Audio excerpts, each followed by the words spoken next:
Today, I am deeply honored to welcome my friend to the podcast. This particular episode is very special to me because I got to interview him in the United States during my visit there, and he got to show me, where he calls his home right now. Introduced me to friends and family of his and, showed me around places that we will talk about in the course of this conversation, but it really felt, very, very special. It's very special to me. So I would like to welcome my friend who is a gifted songwriter, acclaimed author, filmmaker, and storyteller whose work has consistently bridged art, faith, and community. From penning heartfelt songs to producing documentaries, hosting beloved podcasts like Empty Stage, Bridges, and Dinner Conversations, and now he's sharing his book, More Than a President, Sundays with Jimmy Carter. And because of this book, we had this interview, in the church where Jimmy Carter was teaching his Sunday schools. That's so special. Andrew embodies the power of storytelling to bring people together with a heart rooted in faith and passion. With a heart rooted in faith and a passion for building community, his journey is one of music, word, and the sacred art of truly seeing people. And Andrew truly sees people. I hope you enjoy this conversation. If you're not yet subscribed to our podcast, please help us by subscribing and rating this podcast on Spotify, on Apple Podcasts, on YouTube, or wherever you listen to your podcast. Enjoy this conversation.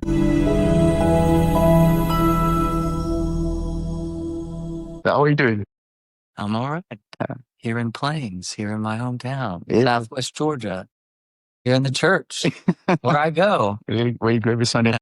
Looks like, and it feels a bit different being there, listening to the American accent and then trying to understand what people are saying and all of that. But it has been, I would say, I've learned a lot, and thanks to you, also met a lot of people and been able to talk with a lot of people also. Okay. But you were born and raised, in the South of America, right? Yes, in Texas. So, which some people consider the South, some people consider the West. It depends. Texas is a big state.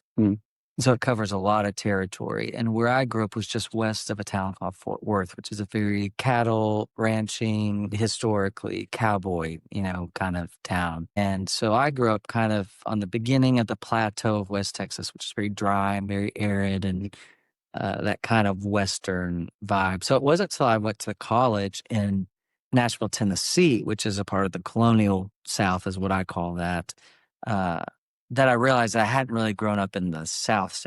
And then I lived in Nashville as a songwriter, as a musician for all of my adult life until a couple of years ago. And then I moved to Plains, Georgia. Of course, we'll probably talk about how I got here, but this is the deep South. This is what we call the deep South. Southern Louisiana and Mississippi and Alabama and Georgia, that's the deep South. And so it's a very welcoming culture, as well as it has a lot of history, division, especially in racial relationships between Black and white people, which of course goes back hundreds of years to the slave trade in America.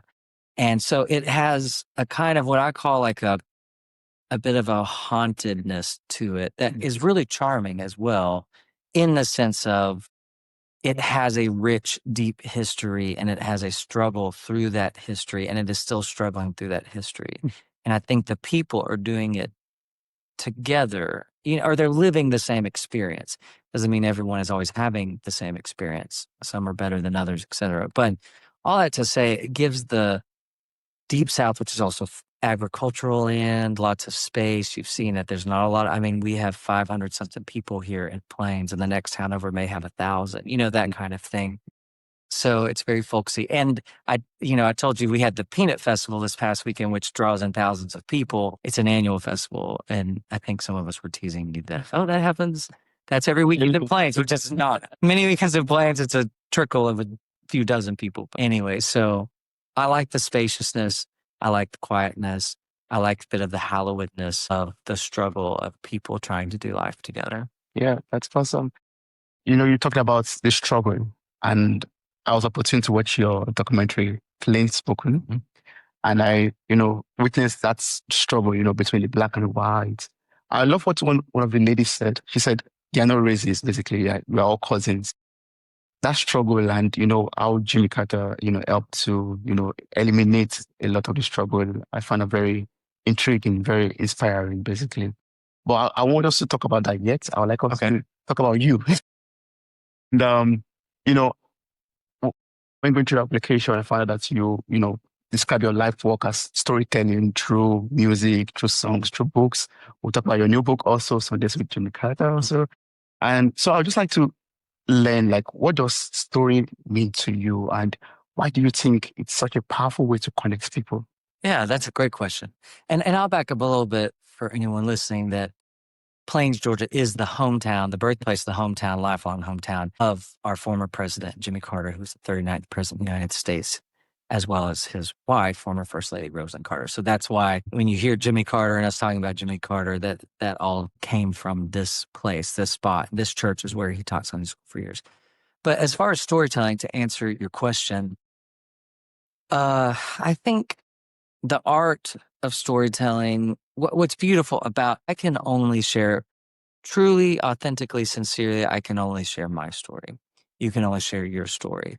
I can't share your story for you. I can share about your story, whatever I have permission to share. You can share about my story, what you know. But the most authentic thing we can share is our story. And then how our story connects to other people's story is, I think, what creates at least the art that I've wanted to be a part of, music and songwriting. It's been an observation of the stories that I'm connected to through my family or through friends or through community or through the story that's bearing out in my own life. It comes from very personal spaces. Same with the books I've written and now the opportunity to create documentaries. While they're not biography, the books aren't biographical about other subjects. The documentaries aren't an experience I lived in specific, but instead have observed, researched, studied. But I find connectivity within those stories in my own story. For instance, I grew up in Texas. It was predominantly, the population was predominantly white and Hispanic. So we didn't have a lot of Black influence just by the nature of the demographics of who lived there. And then, but I was always drawn to Black gospel music and I was drawn to contemporary urban music at the time. And this is in the 90s and Lauryn Hill and all these, and went to a lot of shows of Black artists where the audiences were predominantly Black. And so that part of my story, which then introduced me to the civil rights movement in America, which of course happened or began before I was born in the late 40s and the 50s and the 1960s, really, coming to an apex with Martin Luther King Jr. and Malcolm X and all that energy around civil rights in America.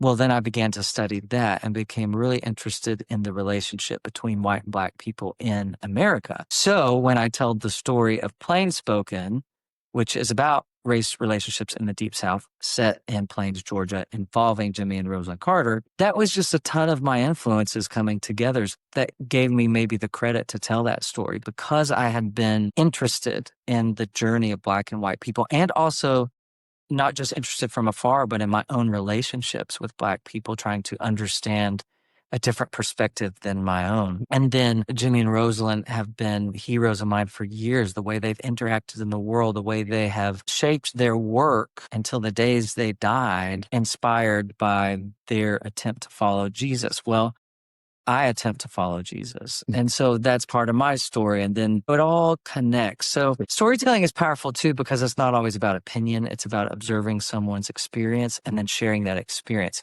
So I can't tell you what your experience is. I can't tell you what your opinion is. You have to share with me. And so storytelling gives us like a more of a safe spot, a sanctuary to express things in a way where we can have conversation, where we can talk it out.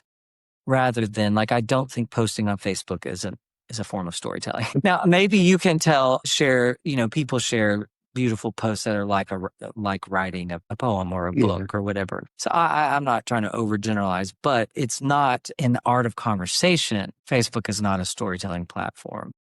But in the stories we can share through music and through books and film from me, for others, that's going to be through their work in the community, through their pastoring a church, whatever that is.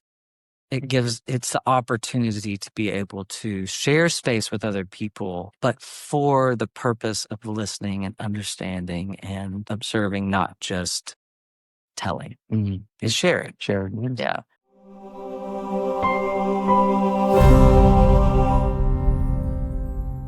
Last album I listened to was Songs from the Dark. The songs you shared on it was from your own. You're trying to tell a story, basically. But one thing that I observed from your work so far is that it's all faith-based. So I'd like to learn how your faith shapes the way you create, the way you relate, and the way you live out your daily life. Yeah. At least in America, faith-based kind of becomes a subculture or a marketing plan. And that can be wise, if you're delivering a book of sermons or delivering a book of devotionals or scriptural insights. Well, you would want to market to people who are interested in that, right?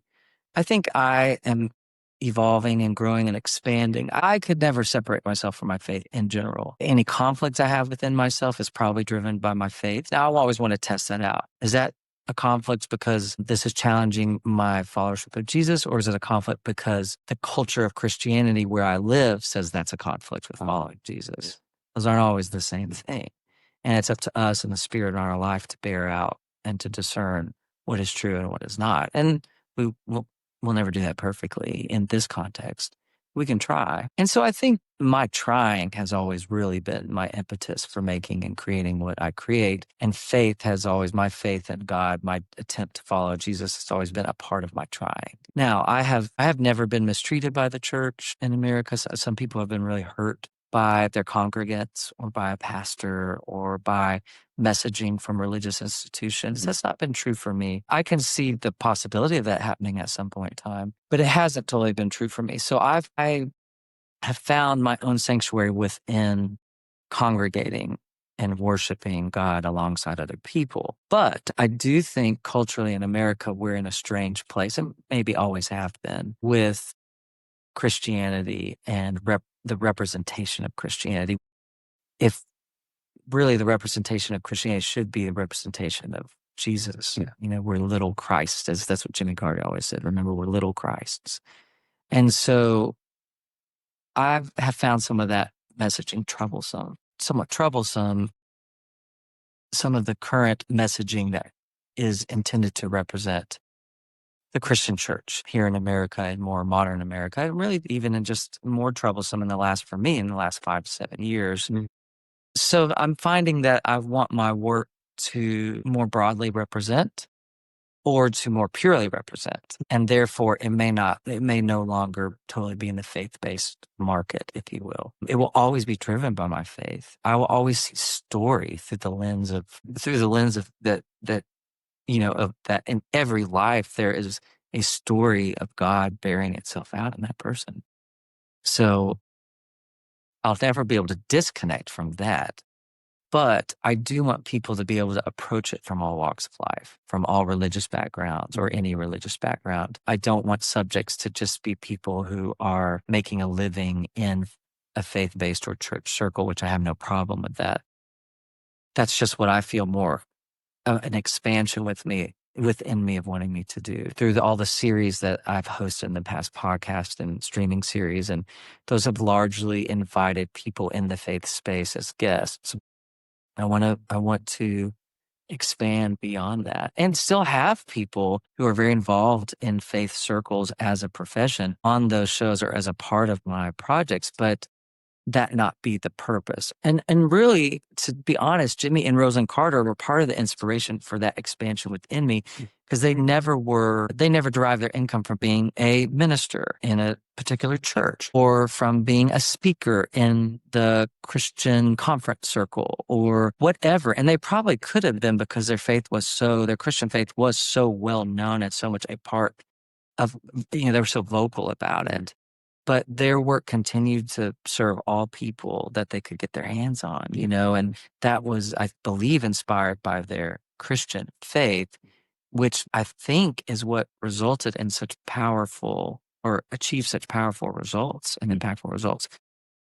So, that's been an inspiration to me to watch that and to go, wow, to have such, I guess impact is the right word, but not for achievement purposes, but just to make a difference in the public square, influenced and driven and inspired by your faith, but in the public square. So I very much hope that that's true for the next half of my life, So yes, faith always inspires me. Yes, my past projects and creations have been, I think even I would say probably largely for the faith-based market. It's nice, maybe ironic or appropriate that Jimmy's brand, if you will, or his work and my highlighting that through Plain Spoken, that documentary for PBS, or More Than a President Sundays with Jimmy Carter, even though those are his Sunday school lessons, he was not. It's a secular publisher, and there will be people who do not espouse the Christian faith at all that will, because of their appreciation of him or fascination of him. So in some ways, he's helped introduce me into helped give me my foray into my first not explicitly faith-based product. Yeah. I just thought about that now. I mean, when you were talking about that and talking about, your works and, you talked about the podcast that you've hosted in the past and you had this, having guests on empty stages, basically. I've forgotten the name. It's skipping my head. What do you call it? Yeah. The show on Caleb on Demand is Empty Stage. Empty Stage, yeah, exactly. Yeah. And I just remembered, I told you this already, like I got to know about you first on Instagram because of Sister Winers, because you are down on Empty Stage. The queen. Yeah, Cece, yeah. Yeah, Cece. And so I was like, okay, based on, regardless of it being faith-based or not faith-based, whatnot, there's something that, inspires us into your work or into other people's work. And it doesn't matter if it is faith-based or not faith-based. The content is what matters. They edify people's life. Let's help them through what they are going through at the moment in their lives. And I believe from what I've seen from your work, removing the church from it still helps people, through whatever life they're going through. Thank you. I mean, I still truly believe that at the heart of Christianity is, I guess, like the great rescue. It's the North Star, I guess. And so I remember being in Israel 10 years ago now, and my dear friend Jenny Owens, who's a wonderful singer-songwriter up in New York, she and I were leading a trip with our friend, another Andrew, who was really organizing and leading the trip as a travel guide. And we were there to provide music at night and to have conversations with people about a book we had read together. Anyway, our guide on the ground, was named Kobe, I think. I'm forgetting his name right second, but he was a great guy, an Israeli man. He had all his degrees were in essentially these world religions so that he could be a part of the tourism industry. It's what his passion was. Anyway, one of the women on the trip, she asked him at some point, we all just fell in love with him. He was just an awesome guy and he just was so fun. And one of the women said, do you have a religious faith? He did not, which was really interesting considering he's in the hotbed of religions and he's teaching us about all these places and he's very well acquainted with all the religions. He had to study them closely, the history of them to be able to be good at his job. She said, well, if you had to espouse one, which one would it be? We totally expect in that culture where we were for that to be potentially Islam, just the popularity, et cetera, of it, and probably the influence of it in that culture. And he said it'd be Christianity. And we were like, really? And to a bunch of Americans, we thought that this is different. And she said, why? And he said, from my kind of academic approach to the religions, if you take everything away, he said, people will always take aspects of religion and twist and contort them for control, for manipulation. That's not just true of Christianity. That's true in every religion. People use religion, human beings, in their unhealth, use religion to control, oppress, whatever. He said, but if you take all that away and just look at the religion and look at the leaders of the religion and look at what the heartbeat of the religion is, he said, Christianity is the only one about love. And I don't know if someone who is a Muslim would agree with me about that. I'm not well acquainted with Islam. I'm not well acquainted with Buddhists, so I would have to have that conversation wider. But from his opinion, he said, the heart of it is love God and love one another, no matter how we taint that. And it didn't give me confidence, I wouldn't say. It just reminded me, that from what I understand, from my perspective, from my belief, love and I believe love is perfectly represented in Jesus, is, again, it's the anchor. It's the center, of everything. And therefore, however people encounter my work, hopefully they encounter that, regardless of who I'm talking to and what I'm talking to them about. So you're right. The content is the point, and no matter where I go with that, no matter what place I'm in or who I'm with, that content will naturally come out of me, I think. God's love, yeah. Yeah. Well, I'd like to know if your parents influenced this in some ways, because I know your dad's a therapist and your mom's an organist, and you play in the choir, you play keyboard, you make music. You have these conversations through your productions and documentaries, and the way you speak also, you notice, this guy is, maybe he has a foundation or a background in therapy, or the way you converse with people or relate with other people that I've personally observed also in church here and in the community. So I'd just like to know how your parents influenced the foundation of who you are today. I can't separate anything. I mean, I'm my own person. My parents encouraged my brothers and me to be our own persons. They weren't interested in shaping mini-me's, but, or at least how I perceive our upbringing.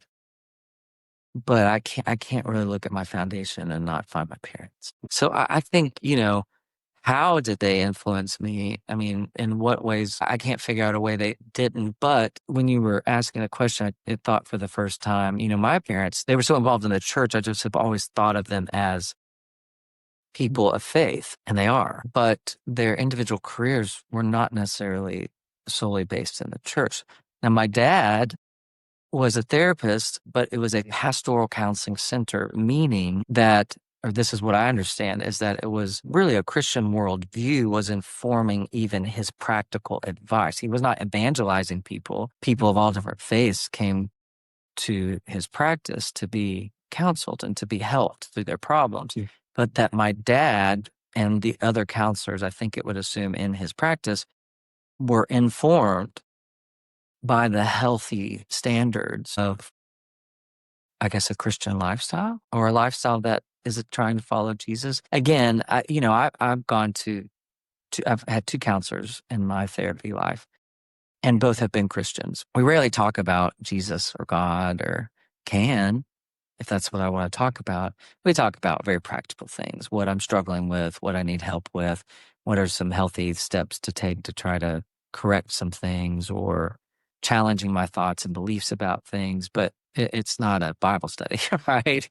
It better not be, for as much as it costs. And so I think my dad's faith, just like we've been talking about, influenced his own work, even though he was helping people very much on the ground level of their problems. So I think his influence was a non-judgment. I think it was my mom that told me one time that she learned how to love people through my dad. Really? Yeah. I think it's hard for me to see my mother ever as unloving, and I don't think that was the case. I think my mother has always been loving. I think what she meant, or what I heard, and that was that maybe she learned not to be as critical maybe of people as she maybe could be, or to loosen a grip on some of maybe her preconceived ideas or judgments, maybe. I'd have to ask her. My dad, but he certainly taught my brothers and me that. And I think my mom did too, but my dad I understood later, because my dad worked in a small community like what I live in now, not quite as small, that he was counseling people who he knew. That's a heavy burden. People I knew, people my mother knew, people they went to church with, people that I went to school with. That's a real heavy burden in a small community. My dad, in my perspective, did it beautifully. So I think that teaches you, automatically you start to realize that people are the same and they're all equal, and problems are problems, conflicts are conflicts, but there's no room for judgment. So I think my parents taught me to drop the gavel, and that's not my place. And then all kinds of other influences. My mother, of course, a musician. She directly influenced me as a musician. And then she became a music educator in our school system for 20 years when she was about my age, till she was in her mid-60s, and had kind of a whole second career that was beautiful. And she still always played the organ. and still does. But she loved those students, and that was not something she had never done before. She had the degrees, but never done it. So they also have taught me like kind of a sense of adventure, or a sense of you don't have to do the same thing forever, or you can be inspired in a new way and move with your inspiration responsibly, you know? So That's wonderful. I mean, that's a strong foundation to have, and yeah, still have right now. oh yeah, I'm so thrilled to have. Yeah, my mom texted me one day, and she said something to the effect of, you know, I'm glad to be your friend. That's very beautiful. It is, yeah. And of course, I feel exactly the same. That's not one-sided at all. And so I think that gift, it'll carry with me the rest of my life long after they're gone.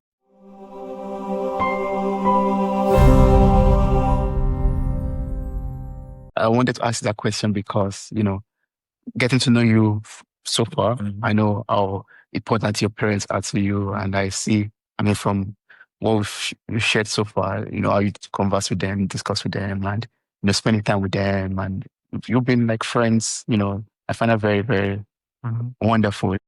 And, them doing what they do right now and you doing what you're doing right now. I was seeing like very, very, I was seeing like thick lines basically, or connections basically in what you do and what they have been doing so far. So that's why I wanted to find out what that was like, being their child or be their friend right now. So I'd like to also go back a little bit to Plain Spoken. So you got to learn about Jimmy Carter, what he does. You came to Plains to do the documentary. You did the documentary. A lot of people will, sign off on that and move on with their lives to the next thing. But you, Andrew, decided to move to Plains. I know. How was that like for you? Moving to Plains in your 40s, changing environment, changing community. How was that like embracing that big change? Yeah, unexpected. It wasn't forced at all, which I can have a part of my personality can be one to get things done, which can mean forcing some things sometimes. And this just was not forced at all. So again, it feels like receiving a gift when it's not forced.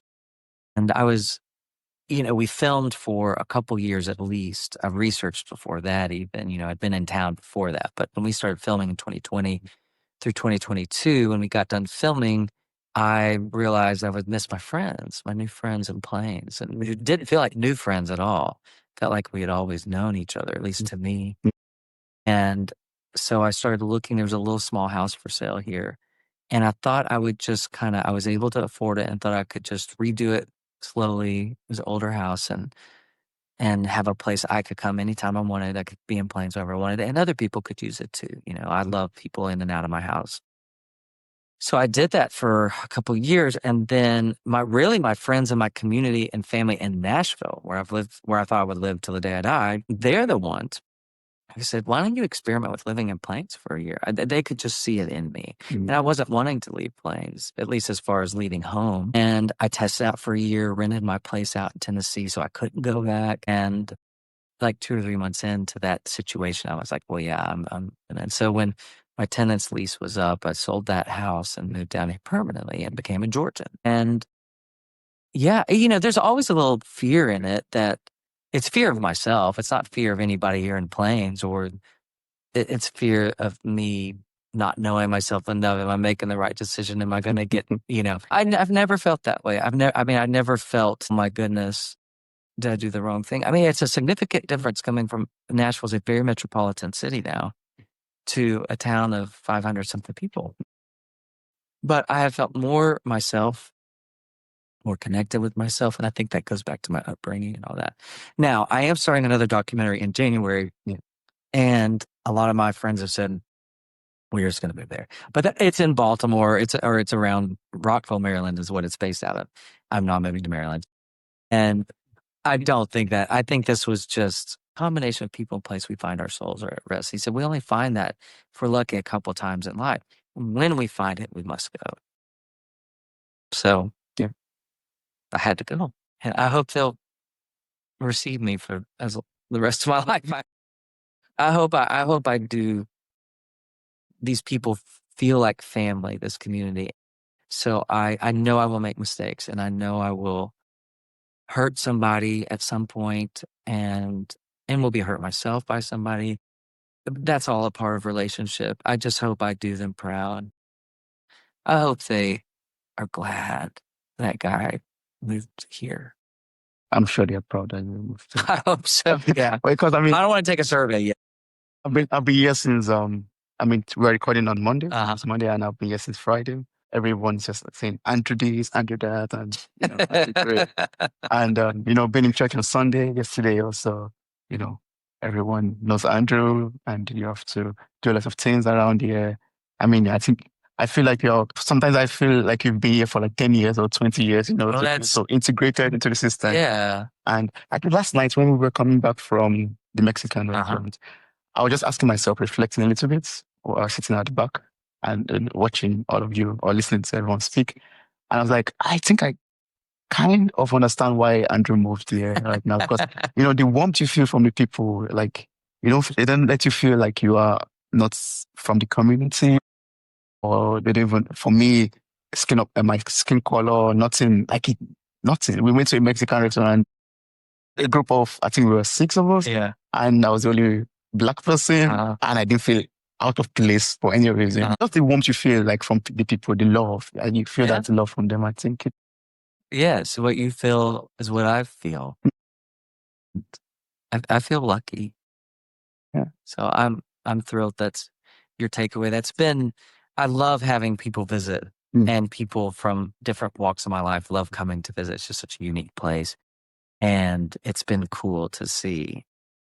It's been cool to see my friends here in action. The same way they invited me in, I see them inviting my friends, and it just makes me so happy. Yeah, it's a big gift. So it's not something you get everywhere in the world. Right? I would agree. So I'd like us to talk about your book, More Than a President, the latest book. And, it covers the Sunday school sermons from Jimmy Carter, President Jimmy Carter.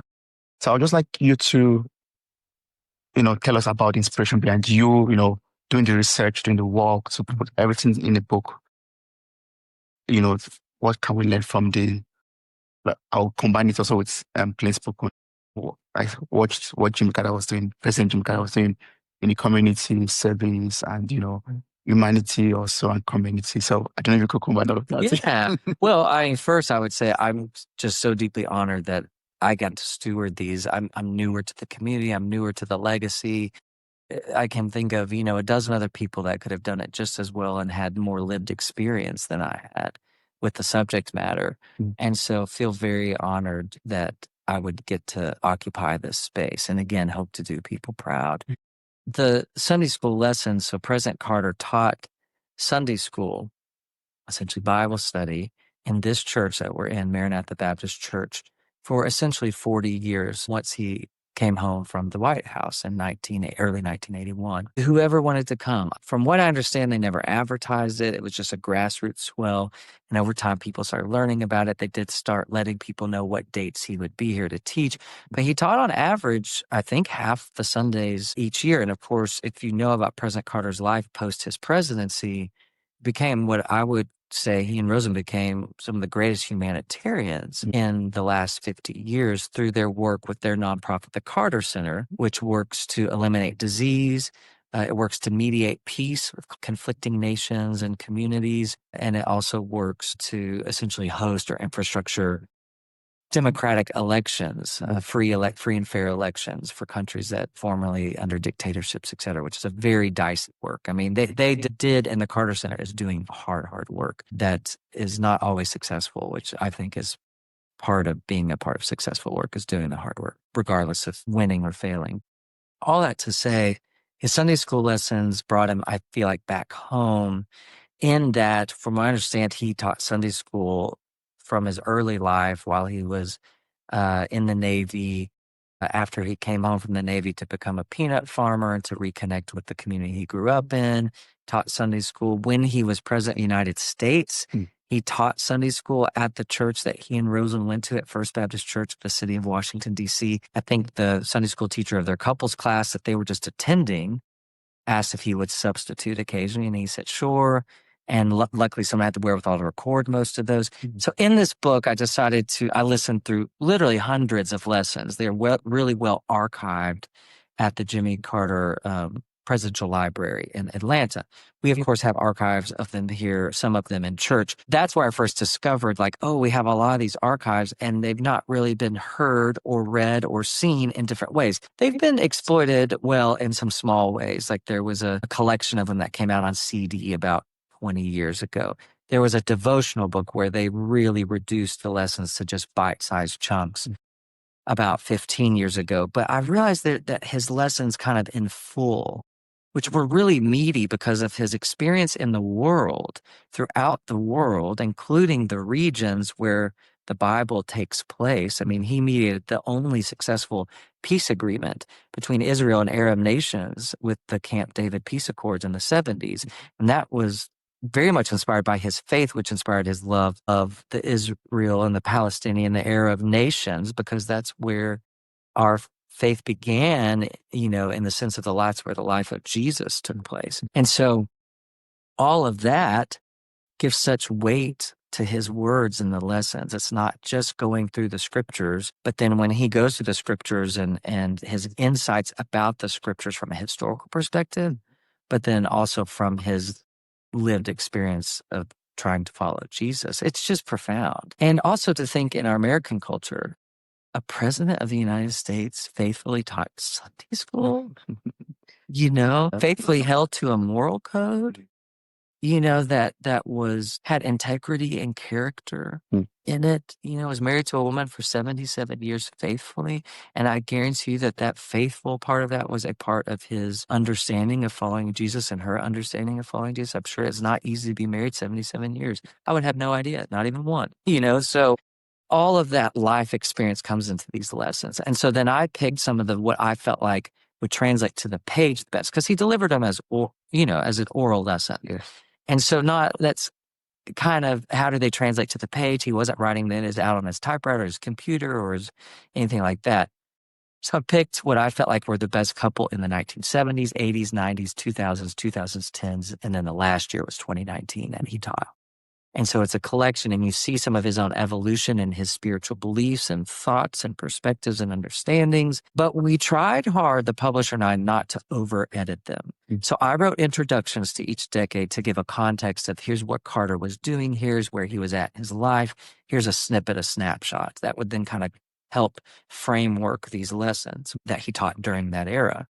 But then he asked for lots of feedback from the congregation. He expected them to respond from the pews. They were not rhetorical questions. So we really wanted to include all of that, which creates a book that's not as simply or even refined in its appearance, in that it's here's a nice paragraph, here's a nice paragraph, here's a nice paragraph, here's a break, here's a nice. It really is him dialoguing with the people in the room, thinking through his thoughts as he is teaching the lesson, which is what a good Sunday school or any educator does, is he thinks through it and he listens to the responses of his class. And so you get all of that in it. And it was really hard for me. I'm a little bit perfectionist with words. I really like things to lay out on the page really beautifully. And I think in the end it does lay out beautifully. But my publisher was like, let it breathe. He said, let it live. His words in this way. It's okay if he said a kind of slang word, like an appropriate slang word, like a y'all or instead of have to, got to, kind of thing. That's okay. That's him speaking just to people conversationally. So what you get is these conversations that President Carter was having with his class members over 40 years or more. And anyway, I'm just floored that they're there. It's his first words to be published posthumously. He passed away last December. Yeah. And he wrote very prolifically in his lifetime. So to also get to steward a book of his words, I don't know. It feels like, in a lot of ways, I don't know that I even know it's true yet. It still feels too good to be true. So I hope it's not. I hope I don't wake up. Yeah. So I guess it's a wonderful thing to be able to be in that position, to place everything in the book for people to read, to experience also through the pages of the book also. Yeah. I was flipping through the book, I think some days ago. I think twice now already, flipping through the book. Big book actually, filled with a lot of messages that one could also apply to one's personal life, And what you said about him engaging the congregation reminded me of what I saw when watching the documentary, Plain Spoken. Kim was making a comment about, so whenever she takes the Sunday school, when he's not taking Sunday school, she's always like looking forward to his, feedback. Yeah. Or criticism. And this particular time, she said um, President Carter called her, but she was not available. She was busy with some other things. Then I think he sent a text and said, please, whenever you are taking Sunday school, I'm paraphrasing right now, ensure that the congregation gets a microphone, basically. And, I just remember that right now because you said he really engaged the congregation. So it was important for him for President Carter to get the feedback of the congregation, make them feel heard. To listen to them also, and not just listen to them, but to make them very audible as much as possible. Yeah, to get what are your thoughts, or to be open to new ideas. Yeah. One of our assistant director and director of photography for the film for Plain Spoken has his seminary degree and really loves scripture. And so we agreed that I would lead worship on Sundays to give the musicians here Sunday off. This was before I lived here and was a member here. And he agreed to teach Sunday school for Kim, so she wouldn't have to teach at that time. President Carter and Mrs. Carter were still very much attending, but they were in their later years of their life, and Kim was teaching most Sundays. And so Chris taught, and he taught, I don't remember what the scripture passage was, and he taught on, but President Carter was talking to him afterwards about how he had gained some new insights from Chris's teaching and his understanding of it. And I thought, how cool this man at 96, 97, still interested, in someone. You could easily be dismissive at that age of life and experience and go, what does a 30-something know about the Bible compared to me, But instead go, I still have things to learn, ways to grow. He often said in his lessons, stretch your mind. He felt like the opportunity of following Jesus and then applying scripture to our lives or understanding scripture as we get to know Jesus through scripture, that it was to stretch our minds, stretch our hearts, challenge our preconceived ideas and beliefs. And I think God being big and mystical, he's a mystery and he's eternal. And we are too, but to think that we'll never get to the bottom of him, I think that's what President Carter did well from my own intake. His lessons was saying stretch. And really, I don't think we can ever stretch wide enough. God's too big. That's too big, yeah. Yeah. And I think that's for me, from my understanding right now, from people that are great, people that have achieved so much in their lives, I believe they embrace the fact that we are not perfect and we are all work in progress. And no matter how much they know, how much they've accumulated in life in terms of knowledge, there's always more to learn. There's always more to explore. There's always the opportunity to unlearn, to relearn, and to learn new things. Yes. Yeah. Oh, what a beautiful thing. Yes. It's attractive, That makes life beautiful. Yes. Yeah. So what would you say is the core message you want people to take from this book when they pick up more than a president? Would they learn how to become a president, or what do you want to lead Sunday schools? No, neither. I hope the takeaway is a couple of the themes that seem to resonate throughout his teaching, even as he evolved or expanded in some of his understanding of different parts of the Bible. I think the theme was always, I had two takeaways. And one is truly love your neighbor, which means to see them as equals, to uphold them as equals, to the rights of humans or the rights of everybody, not just ourselves. And so love, that real true Jesus-like love, which is service-oriented. So I think you see a lot of that in his lessons as a takeaway, but also a real lack of judgment or a desire to set our judgments aside. There's a couple lessons that I included from Jonah when he went all the way through Jonah, which is only 4 chapters. But, it was kind of either I'd forgotten or came back to remembering that Jonah did not want to deliver an opportunity for repentance and connection with God to a people he did not like. He did not feel were worthy of God's second chances, essentially. That was only for his people. That was only for God's chosen people. That was only for the Hebrew people, the Israelis, And so Israelites. So I loved when he probed that message to go, all of us will struggle with our biases, our prejudices. We will think God reserves his best for me who is worthy and that someone else is not as worthy of that same redemptive love, compassion, mercy, grace. And yet we will be called to deliver it sometimes to the same people who are enemies. I think there was a fear of the Ninevites of being enemies of the Israelites, which at times they were throughout history. So I guess I get it. To some degree, I'm like, well, okay, maybe he's just being protective of his people, of his identity. God was very specific in what he asked. Therefore, he was prioritizing maybe his protection, his entitlement over God's call. And I think about we as Americans and then Christians in America. Do we want to protect our way of life at all cost? And is that numbing or muting the call of God maybe to set the table with Jesus in the presence of my enemies? That's a deep word. Yeah. So I think President Carter really seems through his lessons, and I think his life, wanted to be a part of setting that table, setting a place at the table for others in the example of Jesus.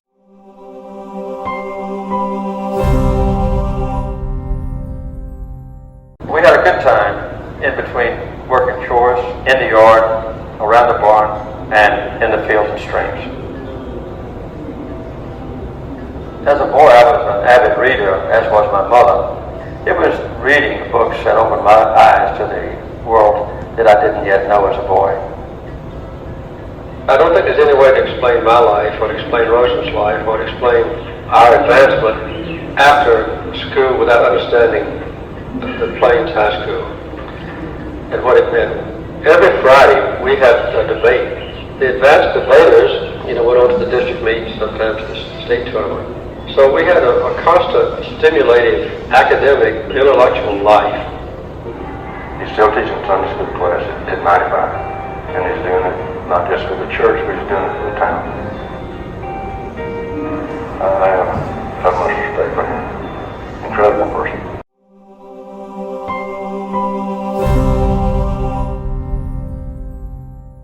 One thing I find very inspiring about his life is, in the church, you involved everyone. And I guess a lot of people see that in your book, also from the sermons that you preached during the Sunday schools. And from the video, from documentary, Glenn spoken also, you see that he was invited. Even the pastor at the moment was a black pastor. I found out very, very, outstanding, And also what he did in the community of integrating the black community and the white community. I would like everyone to get the book, to read the book, but also understand that the 39th president of the United States, President Jimmy Carter, was not just a Christian in church and something else outside, but he lived actually what he preached and during the Sunday schools also. Like he really, and I think that's one thing I want for my own life, to learn more from. Not just to read the Bible and understand the Bible and try to be what is in the Bible, but also to, in my outside world, be that also, apply the words of the Bible into my everyday life also. Yeah. Yeah. No matter how difficult it might be, to be, much more loving, much more inviting, embracing people around me, trying to fight for changes in the community, trying to see how I could spread more of God's love, around me.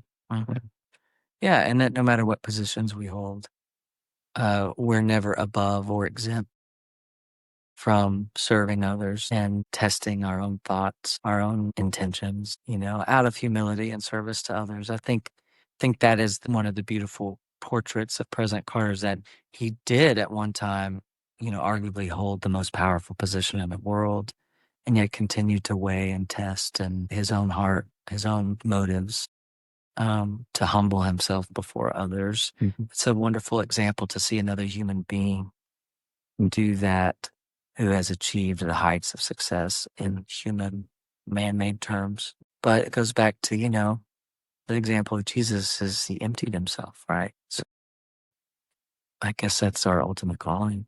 Sure.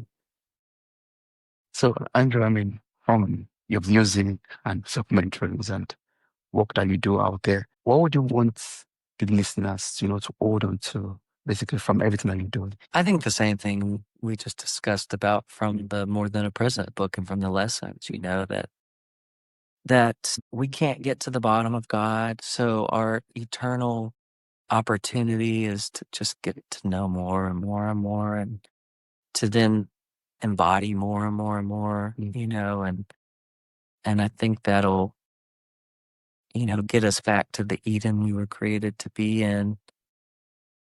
So I hope my work has like tastes of, I guess, of how it was all supposed to be, and like, even if it's a portrait of the struggle to get there.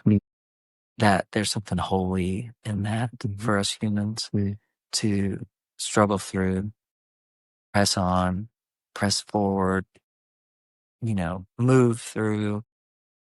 And yeah, so I think that would be beautiful if people were like, I think I saw in that a sign of who we can be. And that would be a good thing. Good thing, yeah. So for people out there who, like to connect with you more, maybe ask more questions that we could not ask in this conversation, maybe, reach out, get the book also. Sure. Or, you're on tour also. Right. Yeah. To get to know how your tour. Yeah, if you're in the States, you can go to my website. You can just Google my name, Andrew Greer. It'll go to andrew-greer.com. And there are all the tour dates and stuff with music and with book and all that kind of thing, which in some ways I hope to do less of. So catch me while you can. But the book is available everywhere. So wherever you buy the book, Amazon, etc. Or you can go to sundayswithjimmycarter.com or you can go to my website and find a link there too. So it's super easy to find these things and engage with it however is best for you. And the book is available in a physical format, which I recommend because the photos and everything, but it will also be available in an ebook format too. And then eventually in an audio format. But we're going to use President Carter's actual words that were in the book. And so that's going to take a little fashioning just to sync it up with the book as best as possible. That'll be wonderful. Thank you so much. I'll place the link to your website in the show notes of this episode. So I encourage everyone out there who's listening to just, click on the link, copy the link, reach out to you, get your book. It's going to be available on Amazon from the 1st of October. Yes. Yeah, I guess this episode will be out after that. So you'll be good. Cool. And if anyone's in the US, the person could just attend your tour, maybe reach out to you to get the book signing or something. Yeah. That'll be great. Before I let you go, I'd like you to play something for us. Okay, I'll do it. Yeah, but use me.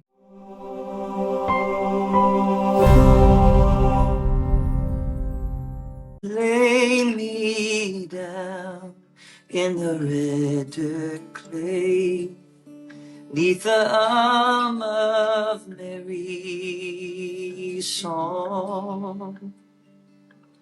Hear that train car roll and moan along the lines in the fields of home.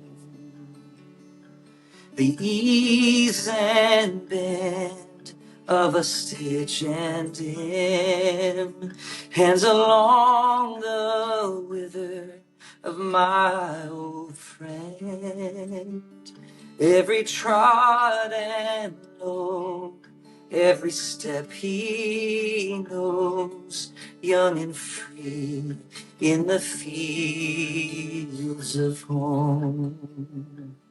Let the day fade out on me, to the night spill all my dreams. In this earth rest these bones, lay me down in the fields of home.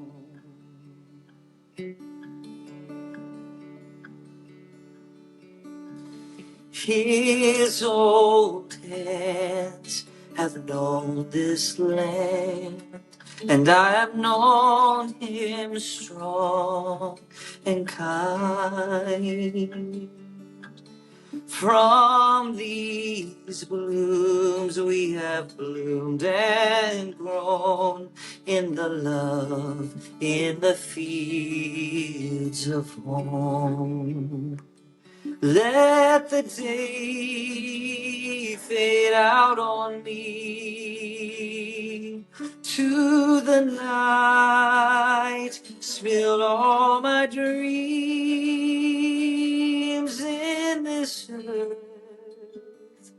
rest these bones, lay me down in the fields of home.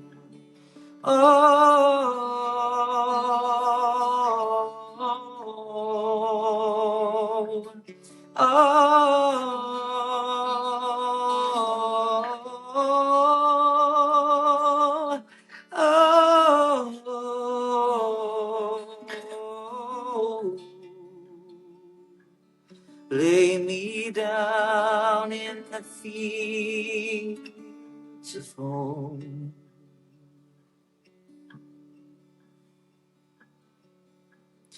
If I go before I wake, let the ground here sing my memory. In the distant sky, hear love's longing cry. Call me on to the fields of home. Call me out to the fields of home.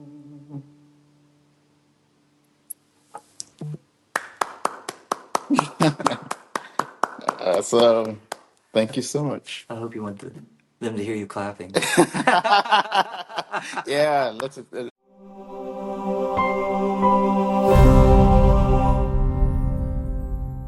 That's officially an podcast recording. Thank you so much. No, thank you for spending time in Plains too. Special to do conversations like this here.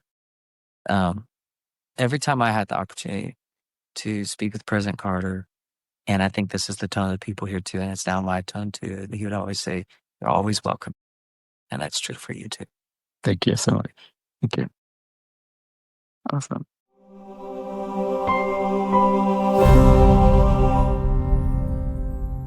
Thank you very much.